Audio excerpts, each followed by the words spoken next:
Hello दोस्तों, आपका स्वागत है हमारे चैनल में। आज का जो टॉपिक है उसका नाम है फीवर। सबसे पहले फीवर को कहते हैं किसको हैं? जो हमारा बॉडी टेम्परेचर होता है, core body temperature. Core body temperature मतलब जो हमारे शरीर के अंदर का बॉडी टेम्परेचर होता है। नॉर्मल कितना है? 36.5 से 37.5 डिग्री सेल्सियस। ये जो कोर बॉडी टेम्परेचर होता है, इससे अगर टेम्परेचर ज़्यादा हो जाए तब उसको हम कहते हैं फीवर। ये किसके द्वारा कंट्रोल किया जाता है? ये हमारे ब्रेन में हाइपोथैलेमस प्रेजेंट होता है, उसके द्वारा ये कंट्रोल किया जाता है। इसमें भी कहाँ पर? तो जो हमारा न्यूरॉन्स है ना, हाइपोथैलेमस में मेनली एंटीरियर और पोस्टीरियर दोनों तरफ से सिग्नल रिसीव करता है। तो हाइपोथैलेमस के कौन से पाथ से?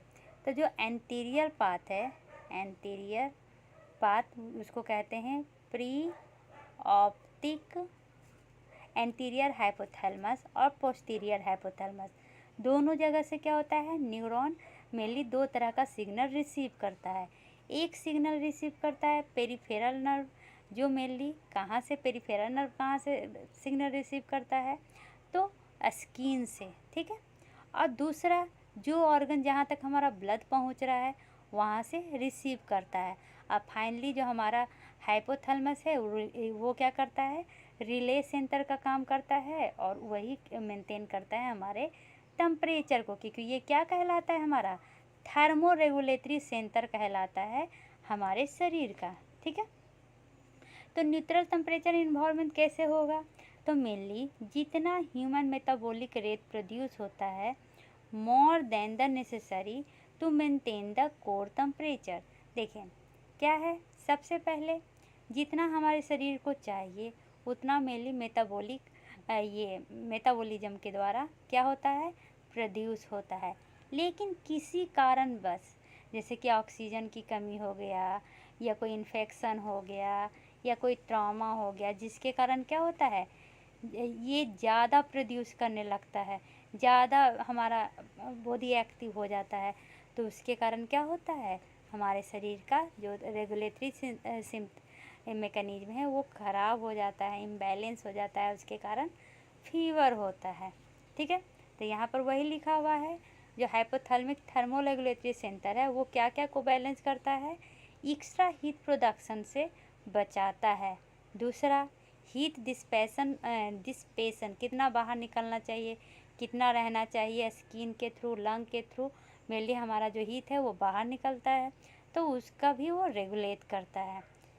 अगर कोई पूछे मीन ओरल टेम्परेचर कितना होता है, तो 36.8 कितना होता है? 36.8। इससे प्लस माइनस 0.4 डिग्री होता है, ठीक है। तो सबसे कम कब होता है, सबसे ज़्यादा कब होता है? जब मैं बचपन में थी ना तो ऐसा लगता था कि एक ही बॉडी टेम्परेचर हमेशा होता है, सुबह शाम से कोई मतलब नहीं है। बट अब तो बड़े हो गए, मेडिकल पढ़ रहे हैं, तो हमें तो इसके बारे में पता रहना चाहिए। जैसे कि हम मॉर्निंग के टाइम में ये सोते रहते हैं, उस समय जो हमारे बॉडी का मेटाबॉलिक रेट होता है, मतलब काम करने की क्षमता क्या होती है?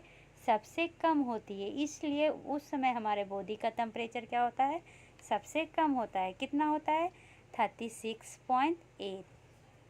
यही जब हम नून के टाइम क्या होता है? हमारा शरीर ज़्यादा एक्टिव हो जाता है, तो ज़्यादा हमारा बेसन मेटाबॉलिक मैकेनिज्म हो जाता है, मतलब ज़्यादा हमारा मसल ये सब काम करने लगता है, तो उस समय हमारे बॉडी का टेम्परेचर हो जाता है 37.2। इसलिए लिखा हुआ था यहाँ पे +-4, क्योंकि मॉर्निंग में तो इतना रहता है लेकिन इवनिंग में +4 जोड़ दीजिए, 37.2 आ जाएगा। तो मैक्सिमम कितना हुआ? 37.2। अगर उससे ज़्यादा हो गया तो क्या हो जाएगा? हमारा फीवर हो जाएगा। इसका कहने का क्या मतलब है? देखिए, मॉर्निंग में प्लस 0.4 जोड़ दीजिए तो 37.2 है। अगर इससे ज़्यादा हो गया तो मॉर्निंग में उसको फीवर कहेंगे। लेकिन अगर इवनिंग में क्या कर कीजिए, इसमें 0.5 ऐड कर दीजिए, तो 0.5 ऐड करेंगे तो कितना हो जाएगा? 37.7। तो इससे ज़्यादा हो जाएगा तो क्या हो जाएगा? फीवर कहलाएगा। तो आपको समझ में आ गया कि फीवर क्या है?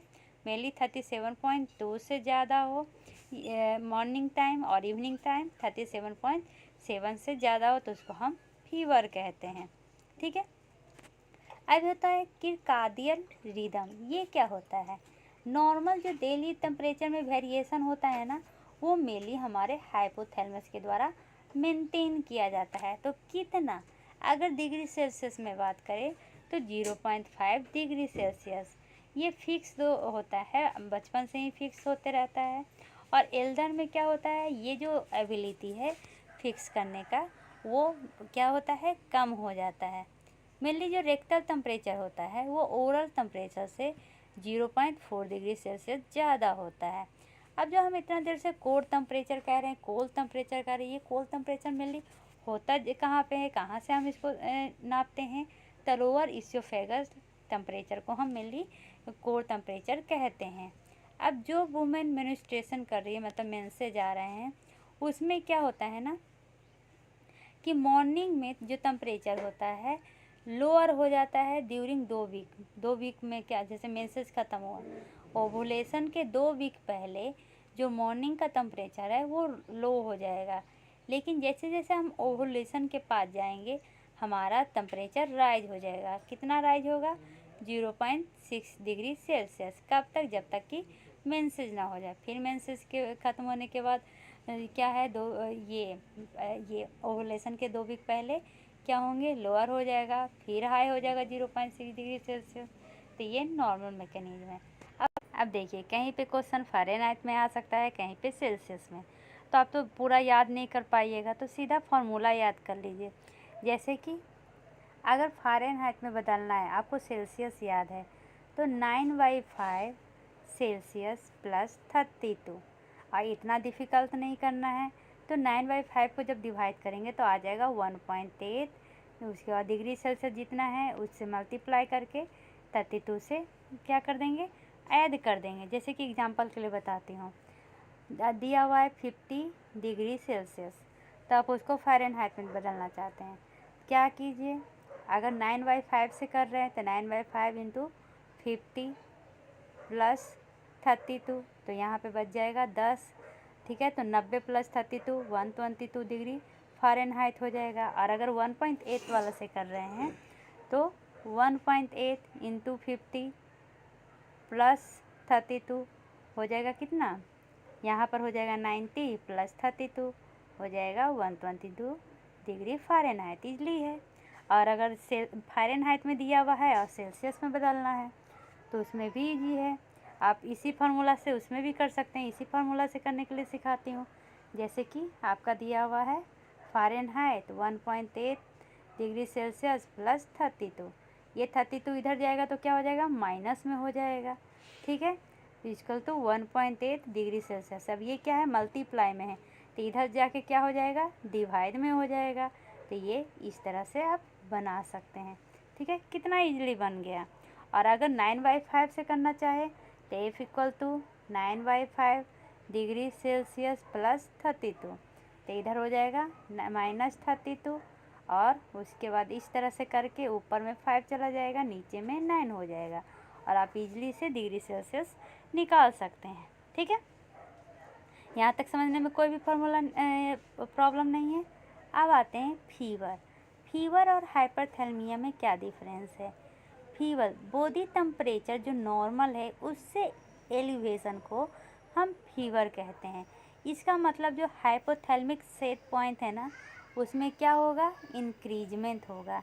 एक बार जब ये हाइपोथैलेमिक सेट पॉइंट इंक्रीज होगा तो हम क्या करेंगे, हीट कंजर्वेशन और हीट प्रोडक्शन के प्रोसेस को बैलेंस करेंगे। अब जब एक बार हाइपोथैलेमिक सेट पॉइंट इंक्रीज होता है तो सबसे पहले क्या देखने को मिलता है, जो न्यूरॉन है वैसोमोटर सेंटर में वो एक्टिवेट हो जाएगा, जिसके कारण क्या होंगे, हैंड और फीट का जो न्यूरॉन्स हैं उनमें क्या देखने को मिलेगा, वैसो कंस्ट्रिक्शन। ठीक है, तो सबसे पहले क्या हुआ, हाइपोथैलेमिक सेट पॉइंट बढ़ा, न्यूरॉन्स जो हुए वो एक्टिव हुए, जिसके कारण जो इंडिविजुअल है सबसे पहले हैंड और फीट में वैसो कंस्ट्रिक्शन नोटिस किया। अब इसके कारण क्या हो गया, संथिंग ऑफ ब्लड हो गया, जिसके कारण क्या हो गया, हीट लॉस बॉडी से या स्किन से कम हो गया, जिसके कारण पर्सन क्या करने लगा, कोल्ड फील करने लगा और बॉडी टेम्परेचर 1 से 2 डिग्री लॉस हो गया। अब क्या होगा, शिवरिंग करेगा, जिसके कारण हीट प्रोडक्शन मसल से बढ़ जाएंगे और इस क्या करेगा, तो ये इसके कारण क्या होता है कि ये जब ये शिवरिंग से हीट प्रोडक्शन बढ़ जाता है तो ये मैकेनिज्म मेनली बॉडी टेम्परेचर को मेंटेन करने के लिए किया जाता है, ठीक है, ताकि जितना लॉस हुआ है उसको हम बचा सकें, ठीक है। तो जब हीट प्रोडक्शन और हीट कंजप्शन दोनों बराबर हो जाएगा और बॉडी का कोर टेम्परेचर जितना है उतना आ जाएगा तो फिर क्या हो जाएगा, शिवरिंग रुक जाएगा, ठीक है। तो ये एक बिहेवियर एडजस्टमेंट भी हम इसमें करते हैं कि ज़्यादा कपड़ा पहनते हैं ताकि बॉडी का टेम्परेचर बढ़ा सकें और हीट लॉस को घटा सकें। मेनली तो हमने क्या देखा, जो प्रोसेस है हीट कंजर्वेशन का जिसको हम वैसो कंस्ट्रिक्शन कहते हैं, और जो प्रोसेस है हीट प्रोडक्शन का जिसको हम क्या कहते हैं, शिवरिंग। ये दोनों क्या होता है, तब तक कंटिन्यू रहता है जब तक कि जो टेम्परेचर है वो थर्मोस्टेट सेटिंग पे ना आ जाए, मतलब कि जो थर्मो रेगुलेटरी सेट पॉइंट था वहाँ तक ना पहुँच जाए, तब तक ये चलते रहता है, ठीक है। अब मान लीजिए जो हाइपोथैलेमिक सेट पॉइंट है वो फिर से रीसेट हो गया, तो इसके बाद क्या होंगे, जो हुआ था वैसो कंस्ट्रिक्शन और शिवरिंग वो सब अपने नॉर्मल जगह पे धीरे धीरे आने लगेंगे, क्योंकि जो हीट लॉस जितना हो रहा था वो तो रीगेन हो गया, तो फिर से जो वैसोडाइलेशन होने लगेगा, स्वेटिंग स्टार्ट हो जाएंगे, ठीक है। तो क्या होगा, the process of heat loss through vasodilation and sweating are initiated. अगर हीट का लॉस स्वेटिंग के थ्रू होगा, वैसोडाइलेशन होगा, ये कब तक होगा, तब तक कि जो लो हो गया है टेम्परेचर उसको मेंटेन ना कर ले। तो इसमें बिहेवियर चेंजेस क्या देखेंगे, तो क्लॉथिंग को रिमूव करेंगे, ठीक है। मतलब क्या कह रहा है कि जब फीवर आएगा तो लोग क्या करते हैं, शिवरिंग करते हैं, उसके बाद कपड़े पहनते हैं जैसे कि हीट लॉस को बचा सकें, उसके बाद वैसो कंस्ट्रिक्शन होता है ताकि हम हीट को कंजर्व कर सकें, और इससे क्या होता है जितना टेम्परेचर होना चाहिए उससे नीचे गिर जाएगा, तो अब उसको नॉर्मल टेम्परेचर में लाने के लिए हम स्वेटिंग आ जाता है, वैसोडाइलेट हो जाता है, हम कपड़े उतार देते हैं, ये सब मेनली देखा जाता है, ठीक है। फीवर अगर ग्रेटर देन 41.5 डिग्री सेल्सियस हो जाए, कितना, 41.5 डिग्री सेल्सियस हो जाए, तो हम उसको क्या कहेंगे, हाइपर पायरेक्सिया कहेंगे। ये मेनली सीवियर इन्फेक्शन या सेंट्रल नर्वस सिस्टम हेमरेज में देखा जाता है। हाइपोथैलेमिक फीवर, इसमें टेम्परेचर एलिवेट हो। अब ये जो हाइपोथैलेमिक सेट पॉइंट एलिवेट होता है ये क्यों होता है, तो लोकल ट्रॉमा के कारण, हेमरेज के कारण, ट्यूमर के कारण, इंट्रिंसिक हाइपोथैलेमिक मेल फंक्शन के कारण। जो मोस्ट पेशेंट हैं उनमें सब नॉर्मल होता है, लेकिन सुप्रा नॉर्मल बॉडी टेम्परेचर नहीं देखा गया है मेनली हाइपरपेरेक्सिया में, ठीक है। अब आते हैं हाइपरथर्मिया। हाइपरथर्मिया में क्या होगा, इसमें जो फीवर होता है वो मेनली क्यों एलिवेट होता है, तो इसमें फीवर एलिवेट होगा मेनली एबनॉर्मल हाइपोथैलेमिक फंक्शन के कारण। किस कारण, तो अनकंट्रोल इंक्रीज हो जाता है बॉडी टेम्परेचर, जिसके कारण जितना लॉस होना चाहिए उससे ज़्यादा बॉडी लॉस होता है, इसलिए इसको हीट क्या कहते हैं, हीट स्ट्रोक भी कहते हैं, ठीक है। तो हाइपरथर्मिया का दूसरा नाम क्या है, हीट स्ट्रोक। हाइपरथर्मिया में अनकंट्रोल्ड इंक्रीज होता है बॉडी टेम्परेचर में, और इसमें क्या देखने को मिलेगा, जो हाइपोथैलेमिक थर्मोरेगुलेटरी सेंटर है ना उसके सेटिंग में कोई चेंज नहीं हुआ है, तो इसका मतलब क्या हुआ, जो इसको कंट्रोल करता था उसके फंक्शन में मेल फॉर्मेशन हो गया। इसमें ये मेनली क्यों होता है, तो फीवर इन्फेक्शन के अगेंस्ट होता है। Hyperthermia does not involve pyogenic molecule, इसमें जो है जो हाइपरथर्मिया इसमें कोई भी पायोजेनिक मॉलिक्यूल्स नहीं पाया जाएगा, जिसके कारण कि हमारा बॉडी टेम्परेचर राइज होता है, जैसे कि इन्फेक्शन ये सब, ठीक है। इसमें क्या होगा, एक्सोजीनस हीट एक्सपोजर या इंडोजीनस हीट प्रोडक्शन, यही दो मैकेनिज्म मेनली हाइपरथर्मिया में देखा जाता है, जिसके कारण मेनली जो हमारा इंटरनल टेम्परेचर है वो हाई होता है। किसके कारण? दो के कारण, मेनली एक्सोजीनस हीट एक्सपोजर और इंडोजीनस हीट प्रोडक्शन। बाहर किसी हीट के संपर्क में आ जाए या अंदर का जो बॉडी टेम्परेचर है वो उसका प्रोडक्शन ज़्यादा होने लगे। ठीक है, ये फीतल होता है मेनली, इसके कारण जान भी जा सकती है। ठीक है, ये जो एक्सेसिव हीट प्रोडक्शन होता है जिसके कारण हाइपरथर्मिया होता है, ये ना तो फिजियोलॉजिकल और ना ही बिहेवियर कंट्रोल से सही होता है, जैसे कि वर्क, एक्सरसाइज, हॉट इन्वायरमेंट, जिसके कारण क्या हो, हीट प्रोड्यूस हो, जितना होना चाहिए उससे ज़्यादा, फिर भी इसमें वो सही नहीं होगा। ठीक है, यहाँ तक समझने में कोई प्रॉब्लम नहीं है। अब देखिए पैथोजेनेसिस ऑफ फीवर। फीवर का पैथोजेनेसिस क्या होगा? तो फीवर का पैथोजेनेसिस में मेनली पहले ये समझेंगे कि पायोजेंस होता क्या है। पायो टर्म समझिए, पायरोजेंस। पायरो मतलब क्या होता है? फायर होता है। ऐसा सब्सटेंस जिसके कारण फीवर हो उसको हम कहते हैं फायरोजेंस। ये एक्सोजेनस भी हो सकता है, इंडोजीनस भी हो सकता है। एक्सोजीनस पायरोजेन कहने का क्या मतलब है? जो एजेंट बाहर से आया हो, पेशेंट के बॉडी के बाहर से आया है, जैसे कि microbial product, microbial toxin, virus, micro organism.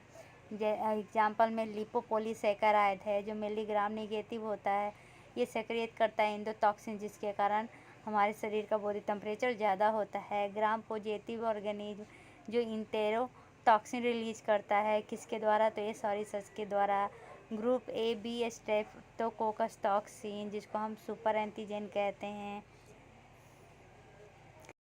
अब जो दूसरा पैथोजेनेसिस ऑफ फीवर में इन्वॉल्व है उसको कहते हैं पायोजेनिक साइटोकाइनिन। अब ये साइटोकाइनिन क्या है? स्मॉल प्रोटीन है जिसके कारण मेनली हमारा इम्यून सिस्टम, इन्फ्लामेटरी सिस्टम और हेमोपोएटिक सिस्टम क्या होता है? रेगुलेट होता है। जैसे कि एग्जाम्पल के लिए ल्यूकोसाइटोसिस एलिवेट होगा मेनली इन्फेक्शन के कारण, जिसके कारण क्या होता है? ये मेनली साइटोकाइनिन, इंटरल्यूकिन 1 और 6 के कारण देखने को मिलता है। तो इस तरह का फीवर जिससे कॉज होता है उसको हम कहते हैं इंडोजेनस पायोजन, जो हमारे शरीर में आया प्रेजेंट होता है। और इंडोजेन पायोजन को दूसरा भाषा में हम पायरोजेनिक हम क्या कह सकते हैं? साइटोकाइनिन कह सकते हैं। पायरोजेनिक साइटोकाइनिन कौन कौन सा है? तो इंटरल्यूकिन 1, इंटरल्यूकिन 6, ट्यूमर निक्लेटिंग फैक्टर और सीरियली न्यूरोट्रोपिक फैक्टर, इतना है मेनली। ठीक है, अब फीवर जो है वो मेनली साइड इफ़ेक्ट होता है इंटरफेरॉन अल्फ़ा थेरेपी का। किसका? इंटरफेरॉन अल्फ़ा थेरेपी का।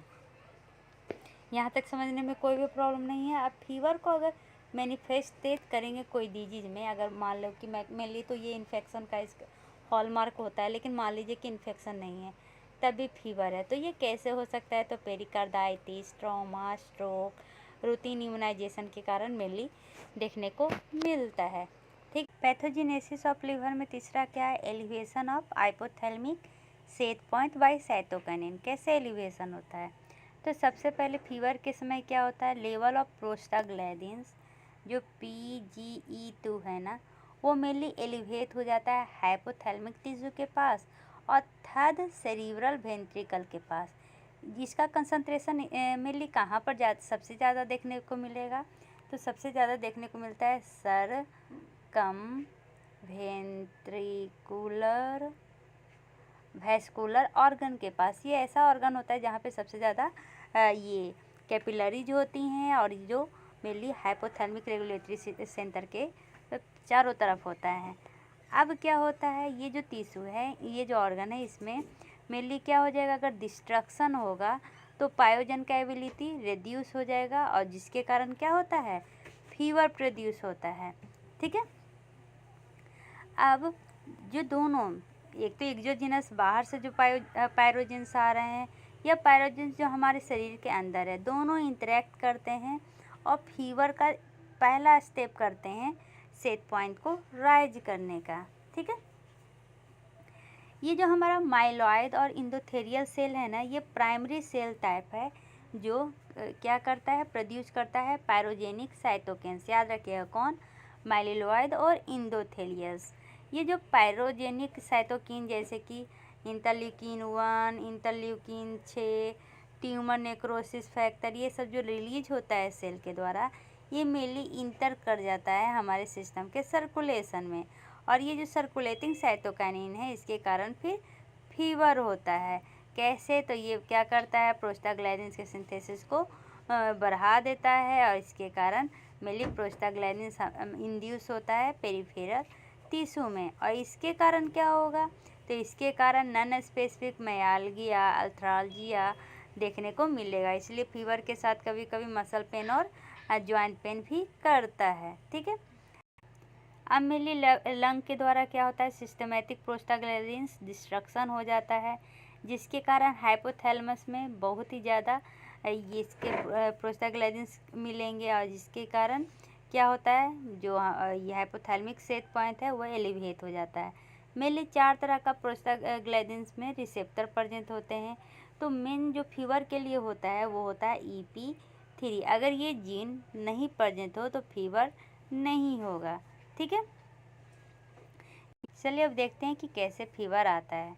सबसे पहले कोई इन्फेक्शन आ जाए, माइक्रोबियल टॉक्सिन आ जाए, या कोई इन्फ्लामेशन का मेडिएटर रहे, या इम्यून रिएक्शन हो, इसके कारण क्या होता है, तो मोनोसाइट जो मेनली ब्लड में प्रेजेंट होता है, जब टिश्यू में आता है तो मैक्रोफेज में चेंज हो जाता है। ये इंडोथेलियल से ये सब राइज हो जाएगा, जो मेनली क्या रिलीज करता है, pyrogenic cytokinin, interleukin 1, interleukin C, tumour necrosis factor, interferons, ये सब सिक्रिएट होता है। ये क्या करेगा, हाइपोथैलेमिक इंडोथेलियम को ये एक्टिवेट करेगा और ये रिलीज करेगा प्रोस्टाग्लैंडिन, जिसके कारण साइक्लिक AMP बढ़ जाता है और इसके कारण थर्मोरेगुलेटरी सेट पॉइंट एलिवेट हो जाता है। अब ये एलिवेट हो जाएगा तो हीट का कंजर्वेशन बढ़ जाएगा, और हीट का कंजर्वेशन और हीट के प्रोडक्शन इम्बैलेंस हो जाएंगे, जिसके कारण फीवर होने लगेगा। ठीक है, दूसरा कारण क्या हो सकता है, तो माइक्रोबियल टॉक्सिन, जिसके कारण फीवर होगा। तो वो क्या करेगा, सीधे हाइपोथैलेमिक इंडोथेलियम को स्टिमुलेट करेगा, प्रोस्टाग्लैंडिन्स का लेवल बढ़ेगा, साइक्लिक AMP बढ़ेगा, तो थर्मोरेगुलेटरी सेट पॉइंट एलिवेट होगा, जिसके कारण इम्बैलेंस हो जाएगा हीट प्रोडक्शन और हीट कंजर्वेशन में, जिसके कारण फीवर होता है। ये तो मैंने आपको बता दिया कि 4 रिसेप्टर होता है, जिसमें मेन जो रिसेप्टर होता है वो क्या है, EP3 फीवर के लिए। प्रोस्टाग्लैंडिन जो है ना, वो कोई न्यूरोट्रांसमीटर नहीं है। न्यूरोट्रांसमीटर क्या है, साइक्लिक AMP, जो यहाँ पर पढ़े ना, ये साइक्लिक AMP ये न्यूरोट्रांसमीटर है। ये हमारा प्रोस्टाग्लैंडिन न्यूरोट्रांसमीटर नहीं है। ठीक है, जब ये साइक्लिक AMP बढ़ता है, जिसके कारण हाइपोथैलेमिक सेट पॉइंट में चेंजेज होते हैं डायरेक्टली या इनडायरेक्टली। तो प्रोस्टाग्लैंडिन्स क्या करता है, हमारे न्यूरोट्रांसमीटर को डायरेक्टली या इनडायरेक्टली ये इंड्यूस करता है ताकि उसका रिलीज हो सके। अब ये टॉल लाइक सब्सटेंस क्या है, ये एक डिस्टिंक्ट रिसेप्टर है जो मेनली माइक्रोबियल प्रोडक्ट के द्वारा होता है, और ये प्रेजेंट होता है हमारे हाइपोथैलेमिक इंडोथेलियम में, जैसे कि इंटरल्यूकिन 1 ये सब प्रेजेंट था। Direct activation of tall like receptor या IL-1 रिजल्ट PGE2 प्रोडक्शन। क्या कह रहा है कि PGE2 का प्रोडक्शन कैसे होगा, ये डायरेक्ट एक्टिवेशन होगा टॉल लाइक रिसेप्टर का या इंटरल्यूकिन 1 का, और जिसके कारण मेनली फीवर देखने को मिलता है। अब ये चौथा पैथोजेनेसिस देखते हैं कि production of cytokinin in the brain कैसे होता है। तो साइटोकिनिन मेनली ब्रेन में प्रोड्यूस होता है जब हाइपरेक्सिया किसके कारण हो, central nervous system haemorrhage, trauma या इन्फेक्शन के कारण हो। वायरल इन्फेक्शन जो सेंट्रल नर्वस सिस्टम में देखा जाता है, ये इंड्यूस करता है माइक्रोग्लिया को, जिसके कारण क्या होता है, न्यूरो प्रोडक्शन होता है interleukin 1, tumour necrosis factor, interleukin C। ठीक है, तो वही यहाँ पे लिखा हुआ है, क्या कह रहा है, साइटोकाइनिन मेनली प्रोड्यूस होगा जहाँ पर central nervous system haemorrhage, trauma या इन्फेक्शन होया हुआ है। ये जो साइटोकाइनिन प्रोड्यूस होता है ब्रेन में, ये हाइपोथैलेमिक सेट पॉइंट को बढ़ा देता है, कहाँ पे, सर्कमवेंट्रिकुलर ऑर्गन में। ठीक है, अब आते हैं approach to the patient. Patient से कैसे अप्रोच करेंगे, तो इसका ये प्रोसेस होता है। सबसे पहले हिस्ट्री लेंगे, उसके बाद फिजिकल एग्जामिनेशन करेंगे, फिर लेबोरेटरी टेस्ट करेंगे।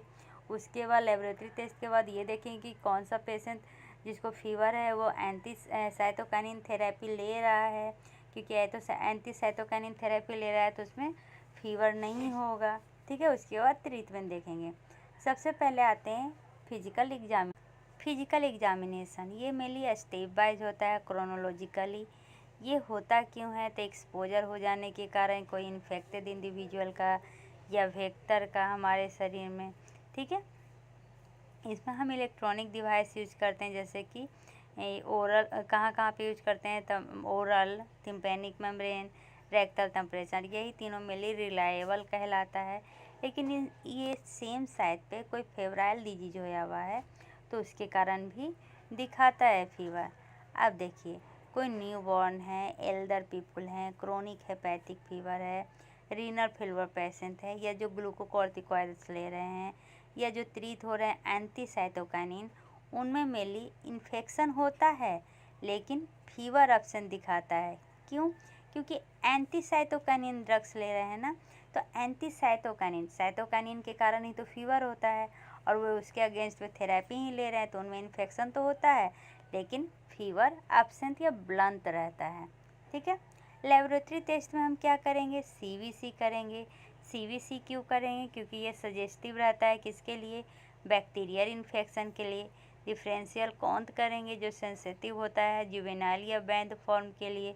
टॉक्सिक ग्रेनुलेशन करेंगे, तो होली बॉडीज को देखेंगे। मेनली वायरल इन्फेक्शन में न्यूट्रोपेनिया क्या हो जाता है? कम हो जाता है। सीआरपी और ईएसआर देखेंगे। सीआरपी होता है ना, ये बहुत ही ज़्यादा इम्पोर्टेंट होता है। तो उससे पहले इतना देर से हम क्या पढ़ रहे थे कि साइटोकाइनिन फीवर लाता है, तो क्या ये साइटोकाइनिन यूजफुल मार्कर है? नहीं, ये साइटोकाइनिन यूजफुल मार्कर नहीं है, क्योंकि ये फीवर है तो ज़्यादा दिखेगा, नहीं है तो नहीं दिखेगा। मेनली लो ग्रेड फीवर में इसमें क्या हो सकता है? मिसप्रिंट हो सकता है। तो मेन जो होता है वो कौन सा होता है? CVC, C reactive protein, erythrocyte sedimentation. ये जो सी रिएक्टिव प्रोटीन और इरिथ्रोसाइट सेडिमेंटेशन है, ये मार्कर होता है इन्फ्लामेटरी प्रोसेस का, इसलिए हेल्पफुल होता है जो डिजीज जिसमें एंटी साइटोकाइनिन थेरेपी सब ले रहे हैं उसमें पहचानने के लिए। ठीक है, अब ये जो इंटरल्यूकिन 6 है, ये मेनली इंड्यूस करता है सीआरपी को, इसलिए ये भी यूजफुल है। इंटरल्यूकिन 6 का लेवल वेरी कर सकता है फीवर का, लेकिन सीआरपी का लेवल मेनली एलिवेटेड ही होता है जिसको फीवर होया हुआ है। ठीक है, अब फीवर ओसा पेशेंट पे जो ऑलरेडी रिसीव कर रहे हैं एंटी साइटोकाइनिन थेरेपी, ठीक है, तो उसमें क्या हो जाता है?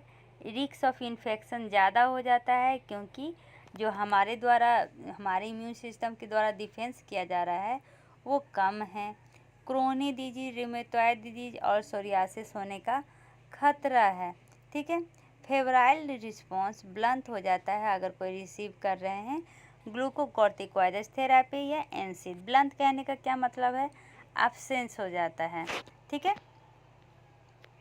अब देखिए, जो पेशेंट रिसीव कर रहे हैं लॉन्ग टर्म से एंटी साइटोकाइनिन बेस ये रेगिमेन, उनमें रिस्क ऑफ इन्फेक्शन क्या हो जाएंगे? ज़्यादा हो जाएंगे, क्योंकि होस्ट डिफेंस का रिस्पांस कम हो जाता है। एग्जाम्पल के लिए क्या है?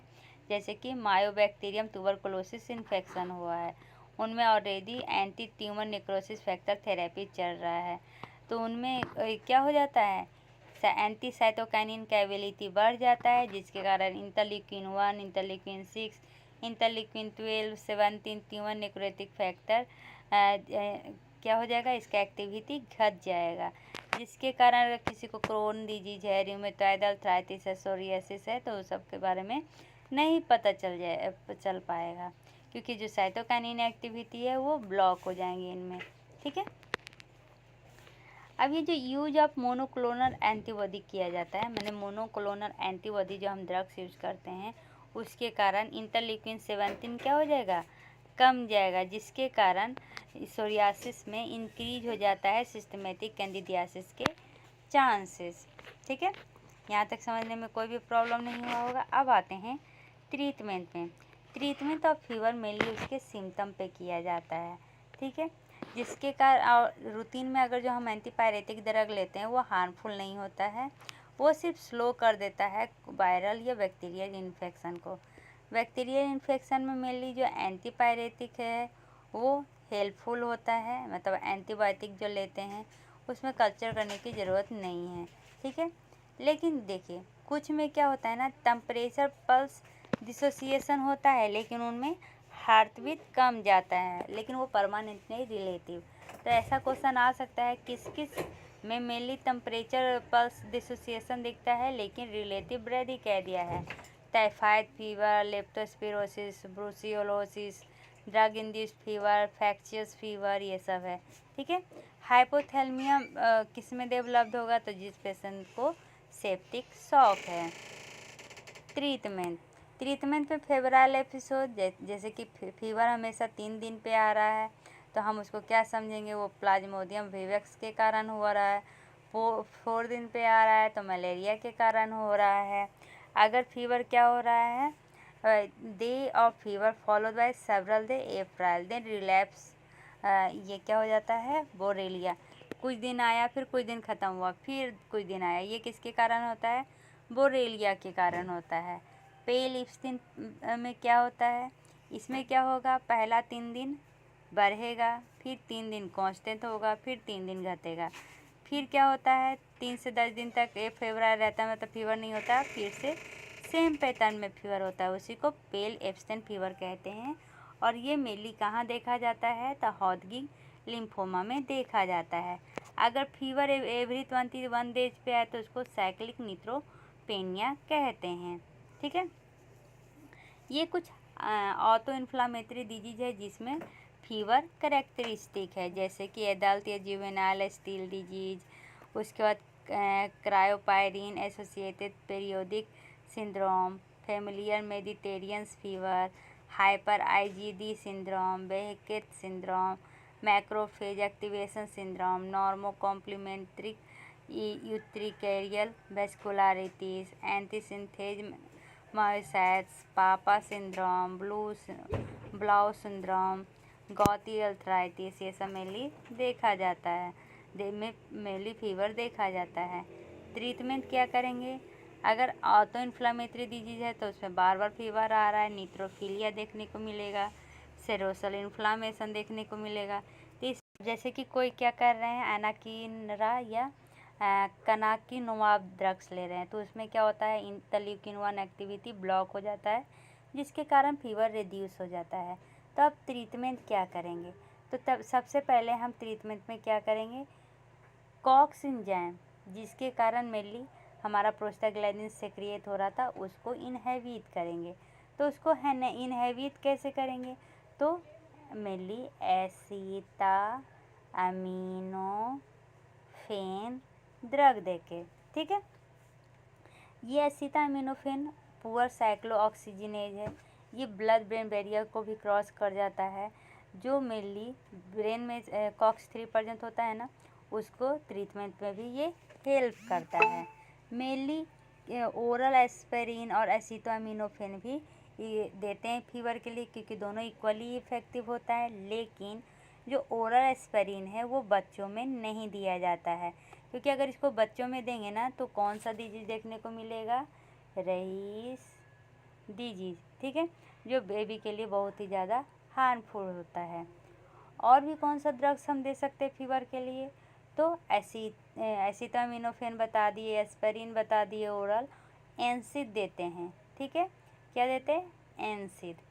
यहाँ तक समझने में कोई भी प्रॉब्लम नहीं है।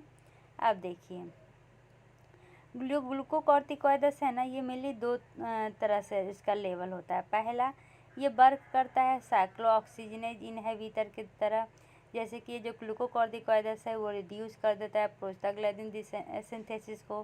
कैसे, तो जो फॉस्फोलाइपेज A2 एक्टिविटी है उसको इनहिबिट करके, ठीक है। और दूसरा ये जो mRNA का ट्रांसक्रिप्शन होता है पायरोजेनिक साइटोकाइनिन के लिए, उसको ये ब्लॉक कर देता है। तो इस तरह से हम कौन कौन सा ड्रग्स ले सकते हैं, ओरल एस्पिरिन, एसिटामिनोफेन, ग्लूकोकॉर्टिकॉइड्स और एनसी ले सकते हैं। ठीक है, यहाँ तक समझने में कोई प्रॉब्लम नहीं है। अब ऑब्जेक्टिव क्या होता है ट्रीट करने का फीवर? तो पहला तो जो हाइपोथैलेमिक सेट पॉइंट है उसको रिड्यूस करें, और दूसरा हीट लॉस के बचा सकें। ठीक है, तो इसमें हम क्या करते हैं, रिड्यूसिंग फीवर के लिए तो एंटीपायरेटिक लेते हैं। तो इससे सिर्फ फीवर ही कम नहीं होता, इससे रिलेटेड सिस्टमेटिक सिम्टम जैसे कि हेडेक, मायालगिया, अल्ट्रालजिया, ये सभी सही होता है। एनसीड और जो ओरल एस्पिरिन है ये रिड्यूस करता है फीवर, लेकिन इसके कारण क्या होता है, याद रखिएगा, ओरल एस्पिरिन और दूसरा क्या है, एनसेड, ये दोनों क्या करता है, फीवर को रिड्यूस करता है, लेकिन ये एडवर्सरी क्या करता है, अफेक्ट करता है प्लेटलेट को और जीआई ट्रैक को। इसलिए एसिटामिनोफेन मेनली एंटीपायरेटिक ड्रग के लिए दिया जाता है। अब बच्चों में एसिटामिनोफेन, ओरल इबुप्रोफेन दिया जाता है क्योंकि एस्पिरिन क्या करता है, रईस सिंड्रोम को बढ़ाता है। ठीक है, किसको बढ़ाता है, रईस सिंड्रोम को। यहाँ तक समझने में कोई प्रॉब्लम नहीं है। अब कभी कभी मान लीजिए कि इससे भी ठीक नहीं हुआ तो फिर पेरेंटल या रेक्टल सुपरलेटिव के द्वारा हम देते हैं। ट्रीटमेंट ऑफ फीवर बहुत ही ज़्यादा रिकमेंडेड होता है। फीवर क्या करता है, डिमांड, ऑक्सीजन के डिमांड को बढ़ा देता है। 1 डिग्री सेल्सियस अगर 37 डिग्री सेल्सियस से ऊपर हुआ तो वो 13% ऑक्सीजन के कंजप्शन को बढ़ा देता है। जैसे कि ऑक्सीजन डिमांड बढ़ जाता है तो ये मेनली हमारे कार्डिक, पल्मोनरी और सेंट्रल नर्वस सिस्टम के फंक्शन को क्या करता है, इम्पेयर करना चालू कर देता है। इसलिए अगर किसी बच्चे को फेवराइल या नॉन फेवराइल सीजर है तो उनमें फीवर होते ही उनमें इमीडिएटली उनका फीवर कम करने के लिए सोचा जाता है। ठीक है, अगर किसी को हाइपरपेरेक्सिया होया हुआ है तो उसे हम क्या करते हैं, ब्लैंकेट देते हैं, कपड़ा पहनने कहते हैं ताकि टेम्परेचर रिड्यूस हो और हीट लॉस कम हो। उसके साथ साथ हम ओरल एंटीपायरेटिक ड्रग भी देते हैं। ठीक है, अगर किसी पेशेंट को सेंट्रल नर्वस सिस्टम डिजीज है और हाइपरपायरेटिक पेशेंट है तो उसमें हम कोर टेम्परेचर को रिड्यूस करते हैं ताकि वो जो टेम्परेचर है हमारे ब्रेन को अफेक्ट ना करे। इसी के साथ हमारा ये टॉपिक कंप्लीट होता है। अगले वीडियो में हम फीवर और रैश के बारे में लेके आएंगे। तब तक के लिए bye bye, take care, see you.